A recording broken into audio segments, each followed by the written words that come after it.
When did you know you were on a successful show? In the pilot, dude. I thought I was on a successful show in the pilot. The thing that made this show so different, because people said, like, when we shot the pilot for ABC, Kevin Hart had a pilot at the same time that we had ours. And the thing is different. That why are we, not Fresh Prince? Why are we not the Cosby Show? Because we're like, quote unquote, the Black Show. The reason is because these guys, the show is about how do you, when you do well, when you succeed, make sure that your kids have your same core values. Make sure your kids are reflective of who you are and not just an assimilation of some community you've entered. And that's what makes all those shows different. Our show different than those other shows. And that was evident in the pilot. In the pilot, when he has a bro mitzvah, I mean, it was so crazy great and smart.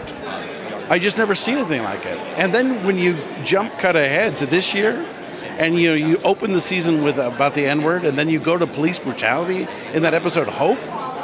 This show is kind of, for me, redefining what sitcoms can do. Not since Norman Lear, when you had shows like All in the Family that had a social reverb, have you had a show like this, where suddenly you could be watching a show and you're laughing your ass off, but you're going, that shit's real. That's real. They're dealing with this in a real way, not just in a let's make it into a joke, and which would be horrible, frankly, if they did it badly. But they're doing it amazingly well. So I think they're kind of redefining what sitcoms can do and make it be about stuff that people relate to and that matter to folks.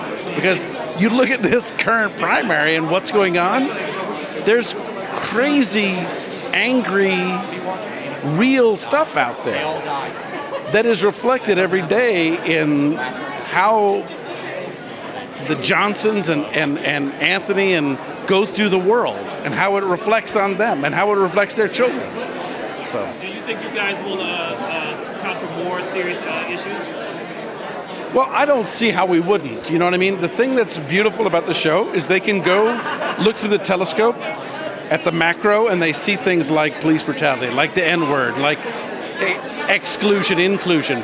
But then they also can look through the microscope and in the micro, and they see things like the nod.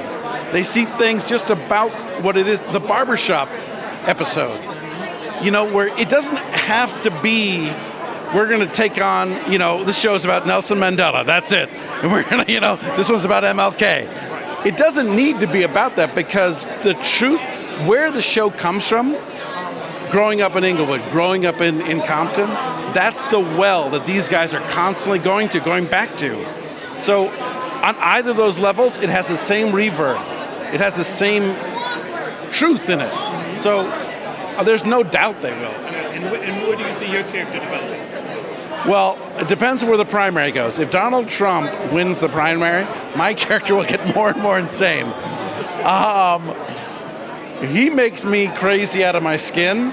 So the fact that my character has become more and more crazy, and now let me tell you, I love about my character that he loves Anthony. My character spotted his talent, made him, promoted him. I recognize how smart that dude is and how great he is. In my character, recognizing in his character.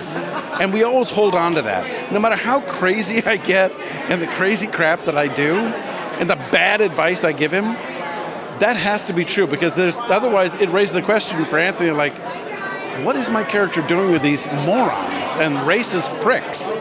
And you can't do that. There has to be like, dude, you killed it on that campaign, man. You killed it on that campaign. That was awesome. Would you in real life hang out with your character? If I were on a desert island and it was the only bar on that island, maybe. I actually, of course, I have to like my character. I don't think, he's one of those guys who just doesn't get the fact that there is another view, a way to look at the world besides his own view, his own prism. So for him, it's just his way or the highway. And frankly, I think a lot of folks look at the world that way. You know, when Blackish came in the air, there was a hue and cry out there among white folks going, what the hell? Why is a show called Blackish, you know? Why do they, if a show called Whitish, it would never get in the air? You don't understand anything about what the show is. You're reacting to the name of the freaking show, judging it. I mean, that's exactly the kind of mentality, like, this is a show about it. This is a family show about making your kids hold on to your roots, your heritage, your culture. We all do that. It's completely relatable.